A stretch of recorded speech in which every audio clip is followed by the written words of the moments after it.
10 வகையில இந்த யோவான் சிறுக போகிறார். இந்த 10 things நம்ம ஞாபகம் வச்சுக்கணும். ஃபர்ஸ்ட், யோவான் எதற்காக தேவன் அவரை அனுப்பினாரோ, எந்த நோக்கத்துடன் இந்த யோவான் ஸ்நானகன் இந்த உலகத்திற்கு வந்து தன் ஊழிய பணியை செய்தாரோ அது முடிந்து விட்டது. It has been completed. யோவான் 1:7-8 டைமுக்காக நான் வாசிக்கிறேன். அப்புறம் நீங்க போய் இந்த ரெக்கார்டிங்ல கேட்டு பைபிள் எடுத்து அதை நீங்க எக்ஸாமின் பண்ணுங்க, அதை போய் பாருங்க. யோவான் 1:7-8. இந்த 10 காரணங்களால யோவான் சிறுக வேண்டும், இயேசுவானவர் பெருக வேண்டும். நம்பர் 1, யோவான் 1:7-8. அவன் தன்னால் எல்லாரும் விசுவாசிக்கும்படி அந்த ஒளியை குறித்து சாட்சி கொடுக்க சாட்சியாக வந்தான். அவன் அந்த ஒளி அல்ல, அந்த ஒளியை குறித்து சாட்சி கொடுக்க வந்தவனாய் இருந்தான். சோ இந்த சாட்சி கொடுக்கிற சாட்சியாக வந்ததின் நோக்கம் முடிவடைந்து விட்டது. It has been completed. Second, வழியை ஆயத்தம் பண்ண வந்தான். அந்த வழி ஆயத்தம் பண்ணப்பட்டு விட்டது. The way has been prepared.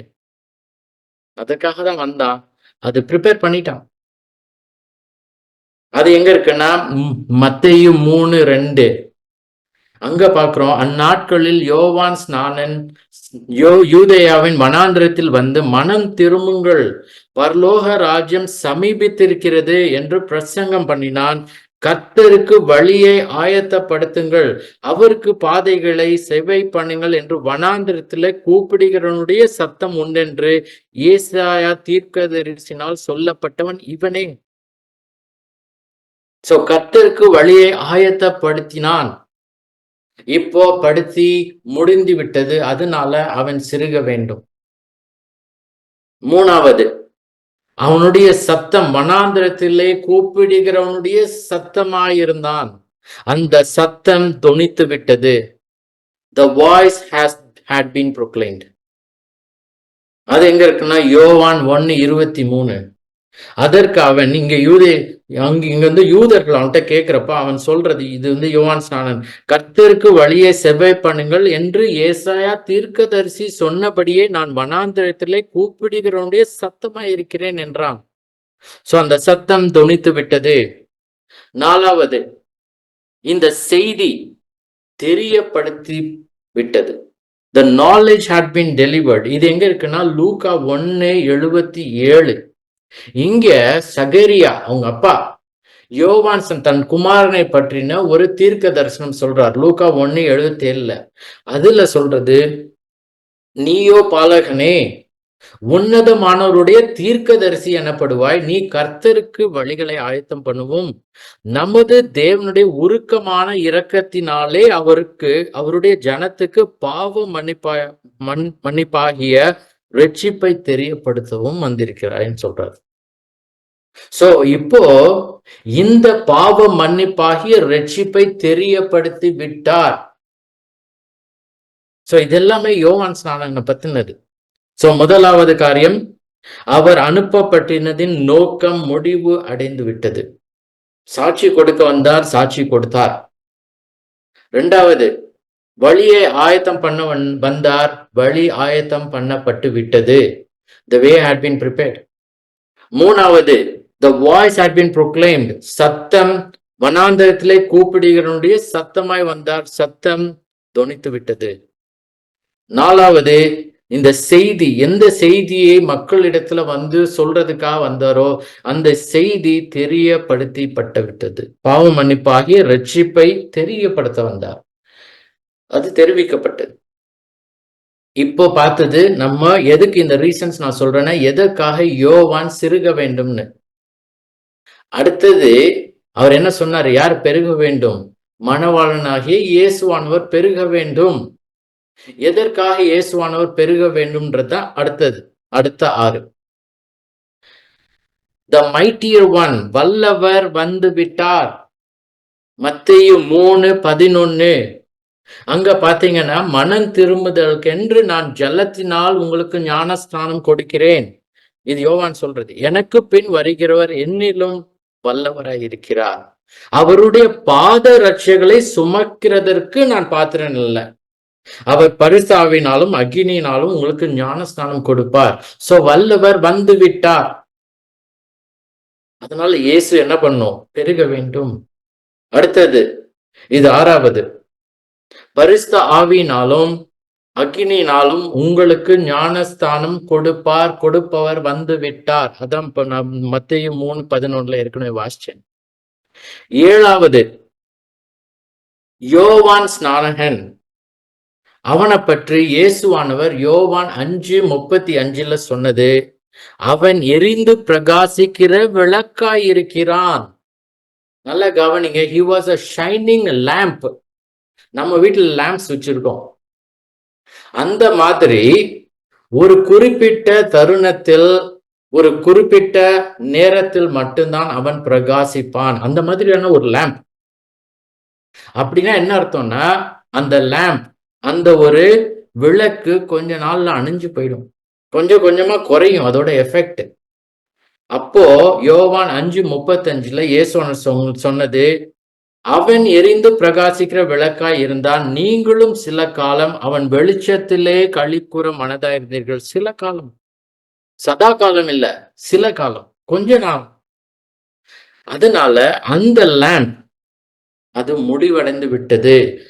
யோவான் 1:9 தன்னை பற்றி, இயேசுவானவரை பற்றி இந்த யோவான் எழுதுறது, அதாவது அப்போஸ்தலன் யோவான் எழுதுறது, இவர் மெய்யான ஒளி, அவர் ஒரு விளக்கு தான், இவர் மெய்யான ஒளி. அப்ப அந்த மெய்யான ஒளி பிரகாசிக்க வந்து விட்டார்.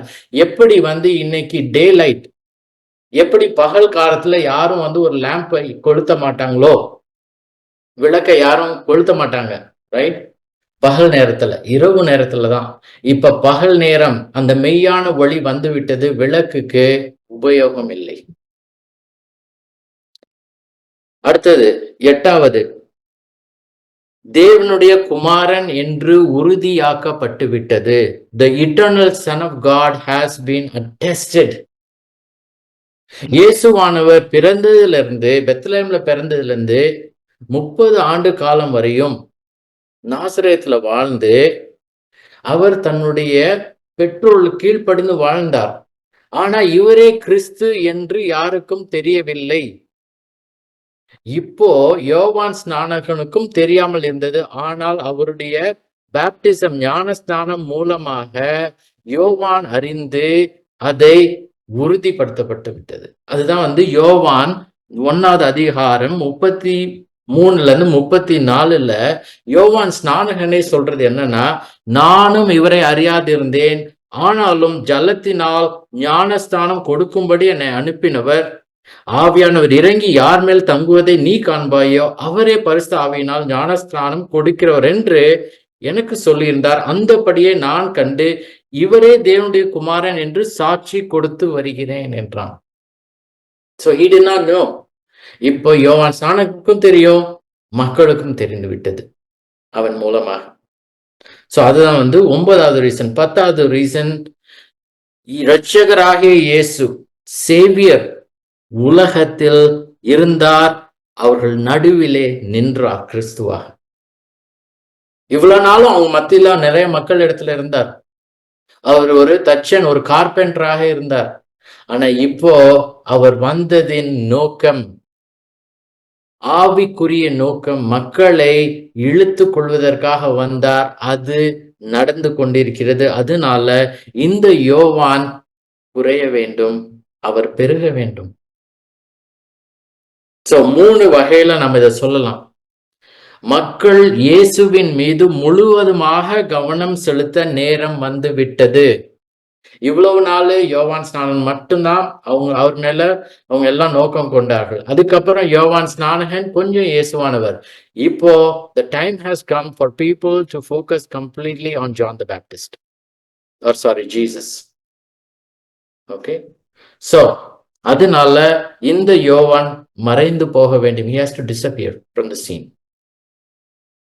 2வது, இயேசு பிரகாசிக்கவும் இந்த யோவான் மங்கவும் நேரம் வந்துவிட்டது. எப்படி ஒரு பகல் இந்த சன்லைட் வரப்போ எப்படி நம்ம இந்த லேம்ப் அந்த ஒரு விளக்கை கொஞ்சம் கொஞ்சமா அது குறையுமோ அதே போல அது குறைந்து போகிறார். பிரகாசம் வந்துவிட்டது. மூணாவது, இயேசுவானவர் மக்களை தன்னிடத்தில் இழுத்து கொள்ளவும் யோவான் ஸ்நானகன் மரிக்கவும் நேரம் வந்துவிட்டது. John the Baptist was going to die. அதனால இவர் குறையணும். மரித்து போகிறதுக்கு முன்பாக இயேசுவானவர் பெருக வேண்டும். அப்ப எல்லாருடைய நோக்கமும் இயேசுவானவர் மேலதான் இருக்கணும். ஏன்னா யோவான் ஸ்நானகன் மரிக்க போகிறார்.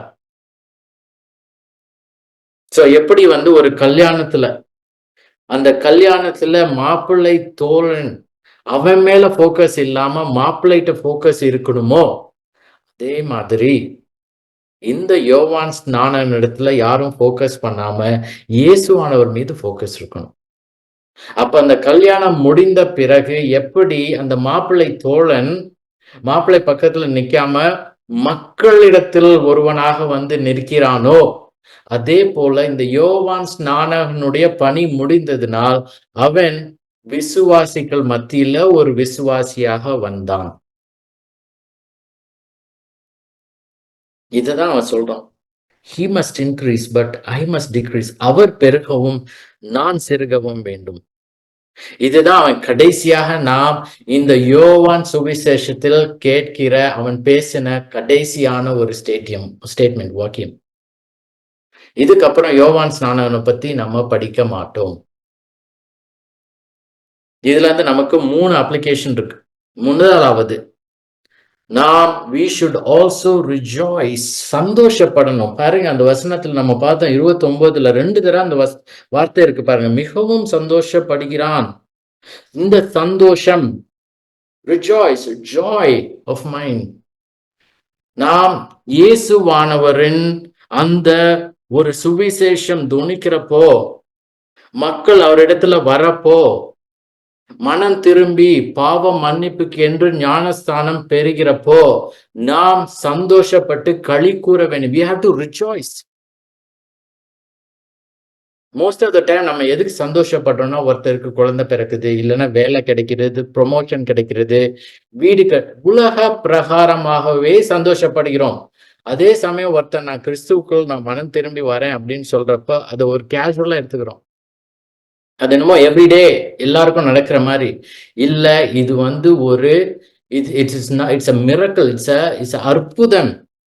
தேவன் ஒரு மனுஷன் இடத்துல ஒரு கல்லான இருதயத்தை எடுத்து சதையான இருதயத்தை கொடுத்து அவனுக்கு அந்த மறு ஜென்மத்தை கொடுப்பது என்பது எல்லாருக்கும் கிடைக்காத நடக்காத காரியம், தெரிந்து கொள்ளப்பட்டவர்களுக்கே. அப்ப நம்ம என்ன பண்ணணும், சம்பூர்ணமாயிற்று அந்த சந்தோஷம் அந்த மாதிரி நம்ம we have to rejoice. பிலிப்பியர் 4:4 பாத்தீங்கன்னா rejoice in the Lordன்னு இருக்கும். கர்த்தருக்குள் சந்தோஷமா இருங்கள். அதுவும் கரெக்ட், கர்த்தருக்குள் தான் நம்ம சந்தோஷமா இருக்கணும். இங்க நம்ம பாக்குறது கர்த்தருக்காக சந்தோஷமா இருக்கணும். Rejoice for the Lord. அதுதான் நம்பர் 1. நம்பர் 2 நமக்கு அப்ளிகேஷன் yielding. நீங்க நம்ம பார்த்தோம்ல இசைதல், இசைந்து நாம் சமர்ப்பிக்க வேண்டும். மக்கள் நம் மூலமாக இயேசுவை அறிய வேண்டும்.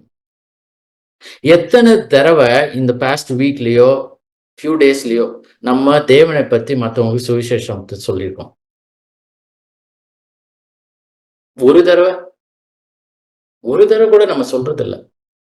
நம்ம பேச்சு பார்த்தோம்னா மோஸ்ட்லி தேவையில்லாத காரியங்களை பத்தி தான் நம்ம பேசுவோம். 2வது, கேட்கிறவங்களுக்கு என்ன பிடிக்குமோ அதை பத்தி பேசுவோம். 3வது, நமக்கு உலக பிரகாரமாக என்ன பிடிக்குதோ இதுதான் பேசுவோம்.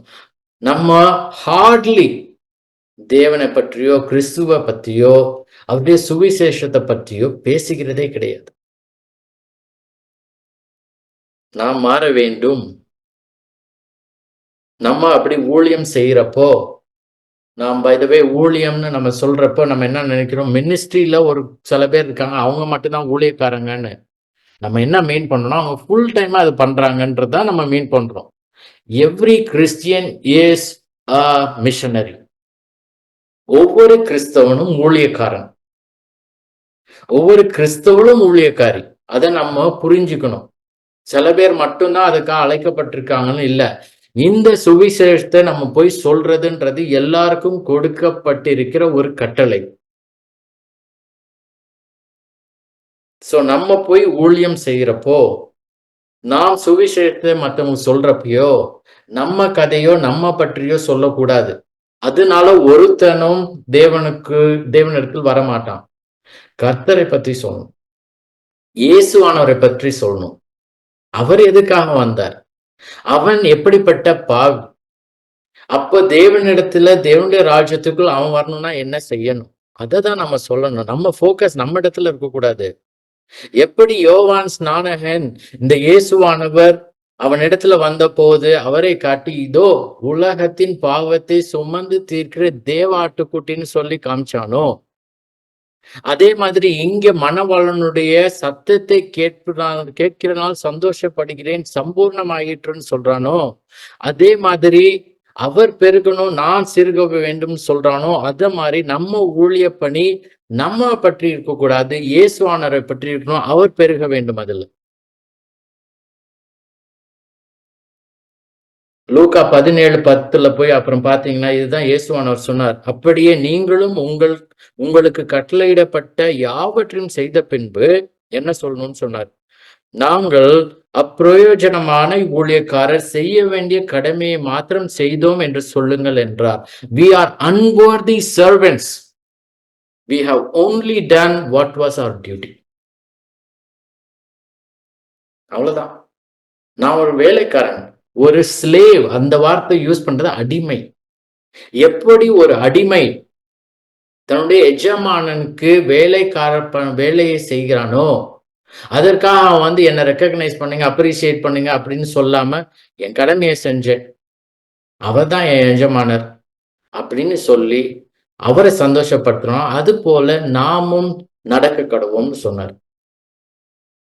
மூணாவது, எப்படி இந்த யோவான் ஸ்நானகன் அவனுடைய ஊழியத்தினால துன்பத்தை அனுபவித்து கடைசியாக இறந்தானோ, we as Christians, கிறிஸ்தவர்களாகிய நாம் கிறிஸ்துவுக்காகவும் இந்த நற்செய்திக்காகவும் சுவிசேஷ பணிக்காகவும் அதன் மூலமாக நாம் துன்பம் அனுபவிக்க ஆயத்தப்பட வேண்டும். Christian life, a call to be a Christian is a call to suffer. ஒரு கிறிஸ்தவனாக வாழணும், கிறிஸ்தவ அழைப்பு அது நாம் துன்ப அனுபவிக்கிறதுக்கான அழைப்பு. இந்த உலகத்துல நம்ம நல்ல சந்தோஷமா வாழ்ந்துட்டு இறந்து போறதுக்காக நாம் தேவனால் தெரிந்து கொள்ளப்படவில்லை, தேவனால் நாம் ரட்சிக்கப்படவும் இல்லை. நாம் தேவனுக்காக வாழும்போது அதனால கஷ்டம் வந்தால் அதையும் நாம் எதிர்கொள்ள வேண்டிய ஒரு வாழ்க்கை தான் அவர் அழைத்திருக்கிறார். இதற்காக 3 பேசேஜ் நான் உங்களுக்கு சொல்லி we will close. First 2 தீமோத்தேயு 1:8. இதுல பவுல் சொல்லுகிறார், 2 Timothy 1:8, ஆகையால் நம்முடைய கர்த்தரை பற்றிய சாட்சியை குறித்தாவது அவர் நிமித்தம் கட்டப்பட்டிருக்கிற என்னை குறித்தாவது, ஏன்னா அவர் அப்போ பிரிசன்ல இருந்தார், நீ தீமோத்தேயு வெட்கப்படாமல் தேவ வல்லமைக்கு ஏற்றபடி சுவிசேஷத்திற்காக என்னோட கூட தீங்கு அனுபவி.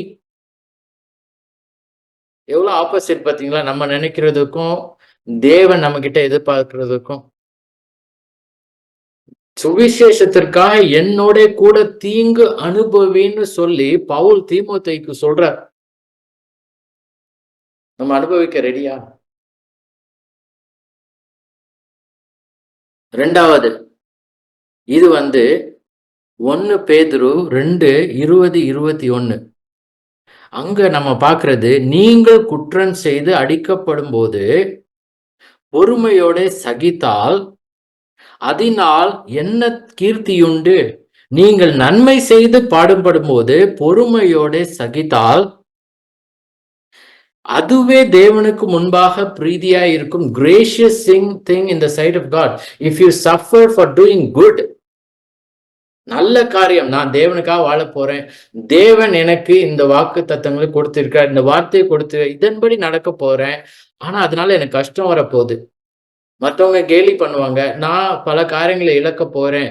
அப்படின்னு சொல்லி நீ கஷ்டப்பட்டனா, அது கர்த்தருக்கு முன்பாக பிரீதியா இருக்கும். It is a gracious thing in the sight of God. இதற்காக நீங்கள் அழைக்கப்பட்டிருக்கிறீர்கள். This is why God has called you ன்னு சொல்றார். 1 பேதுரு 2:20, 21 போய் வாசிங்க. ஏனெனில் கிறிஸ்துவும் உங்களுக்காக பாடுபட்டு நீங்கள் தம்முடைய அடிச்சுவடுகளை தொடர்ந்து வரும்படி உங்களுக்கு மாதிரியை பின்வைத்து போனார். He has set an example for you to follow his footsteps.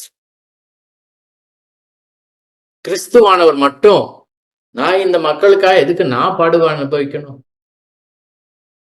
அப்படின்னு சொல்லி நினைச்சிருந்தாருன்னா நாம யாரும் ரட்சிக்கப்படவே முடியாது.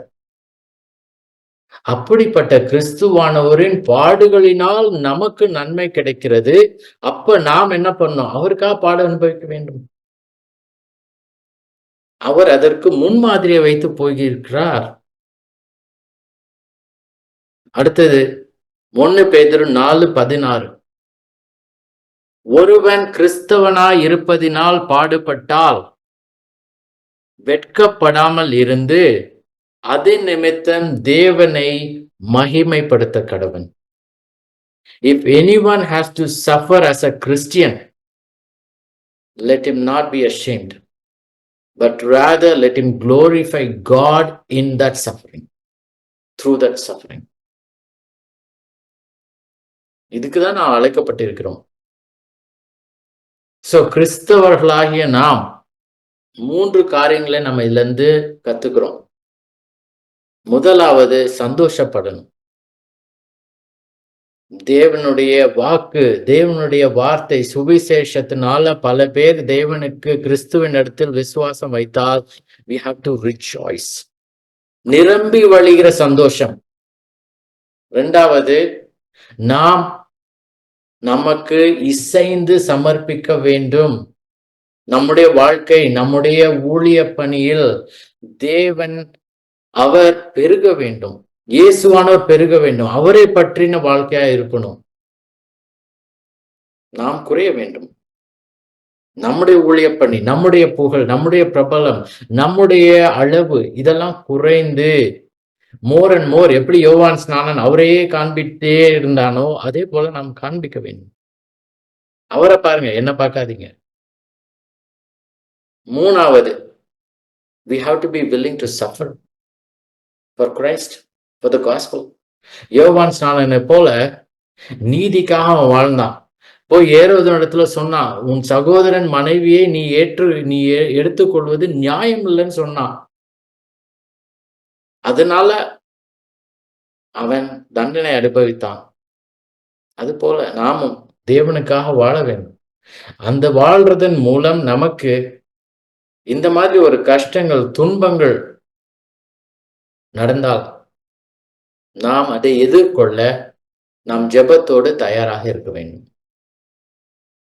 Okay, let's pray. மகா உன்னதங்களில் வாசமா இருக்கிற எங்கள் அருமையான ஆண்டவரே, தகப்பனே, நீர் கிருபையாய் எங்களுக்கு இந்த வசனங்களை கொடுத்திருக்கிறீர். இப்ப கூடி வந்திருக்கிற எல்லாருமே பாவிகள் ஆண்டவரே. எங்களுக்கு we are not worthy, but by your grace, உம்முடைய இரக்கத்தினால ஆண்டவரே எங்களுக்கு இந்த வார்த்தையை கொடுத்து இதன் மூலம் எங்களுக்கு இந்த உண்மைகளை புரிய வைத்திருக்கிறீர். நாங்களும் ஆண்டவரே இந்த யோவான் ஸ்நானகனை போல ஈவன் மோர் இயேசுவை போல வாழ கிருபை செய்தலும். அவர் எப்படி இந்த உலகத்துல வந்து மக்களை அவருடைய பிதாவின் இடத்துல கொண்டு சேர்க்க வழி வகித்தாரோ அதன்படியும் அவருடைய பாடு அனுபவித்தலும்படியும் நாங்களும் பாடு அனுபவித்து மற்றவர்களுக்கு உண்மை பற்றி கூற கிருபை செய்தலும். நாங்கள் அவரை பின்பற்றணும் ஆண்டவரே. இயேசுவானரை போல வாழ கிருபை செய்தலும். நாங்க இன்னும் அதிகமா இந்த சுவிசேஷத்தை மற்றொரு இடத்துல சொல்ல எங்களுக்கு அந்த ஒரு மன பாரத்தை தாரும். இயேசுவின் இடத்துல அன்பையும் மக்கள் இடத்துல அன்பையும் நீர் எங்களுக்கு தாரும். நாங்க சுவிசேஷத்தை எங்களோடு கூட வைத்துக் கொள்ளாமல் மற்றவர்களுக்கு சொல்லி அவர்களை இயேசுவின் இடத்துல கொண்டு வர நீர் கிருபை செய்தலும். மீண்டுமா ஆண்டவரே, இந்த வசனங்களுக்காக உமக்கு நன்றி. தொடர்ந்து எங்களை உமக்கென்று நீர் ஆதாயப்படுத்தி வழி நடத்தி வாழ உதவி செய்ய வேண்டுமா இயேசு மூலம் ஜெபிக்கிறோம் பிதாவே. ஆமென்.